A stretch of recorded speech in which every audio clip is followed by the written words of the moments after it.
কালকে এই ভিডিওটা আপলোড দিয়েছিলাম এবং বলেছিলাম যদি কোনো ভাইয়ের এই ফর্মা ভিডিওটা প্রয়োজন হয় আমাকে কমেন্ট করে জানিও, আমি ফর্মা ভিডিওটা দিয়ে দেবো। তো অনেক ভাই আমাকে কমেন্ট করেছে ফর্মার ভিডিওটার জন্য, তো আমি বলে দিচ্ছি স্টেপ বাই স্টেপ।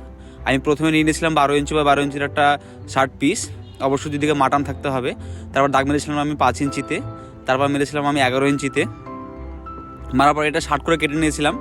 এটা একটা খেয়াল রাখতে হবে যে এই কাটিংটা যেন শার্ট হয়, যদি ব্যাকা থাকে তাহলে একটু ফরম্যাটে একটু গন্ডগোল হতে পারে। যতটা শার্ট করতে পারা যায় ততটাই ভালো হবে। আমি একবার চেক করে নিয়েছিলাম, আমারটা ঠিক আছে। এবার এটাকে আমি শার্ট দেখে নিয়েছিলাম যে এটা কোনো ব্যাকা হয়েছে কি না, তো সব ঠিক আছে এটা। এরপরে দিয়ে দিয়েছিলাম একটা শার্ট পিস, মানে মাটামালা পিস একটা। তারপর দিয়েছিলাম যে ফরম্যাটটা কাটিং করেছিলাম সেটা, তারপর একটা চাপা দিয়ে দিয়েছিলাম। এরপরে যে মিডলের কালো মালটা আছে সেই মালটা কাটিং করে নিয়েছিলাম আমি।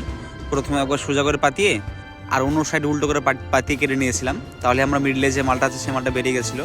ওটা কার কতটা প্রয়োজন, মানে শেডটা কতটা আছে, কে কতটা ওই ডিজাইনটা দিতে চাই সেই অনুযায়ী কাটতে হবে। তারপর আমি সাদা মালটা পেতে নিয়েছিলাম ফর্মাতে, ওই যে বরফি মতো ডিজাইন হবে এটা, এটা কালোর পাশে যাবে এটা এটা এটা কাটা হয়ে গেল আমার। এরপরে যে কালো যে ছোটো ছোটো পিসগুলো ছিল ছোটো ছোটো, ওই পিসগুলো কাটিং করে নিয়েছিলাম আমি।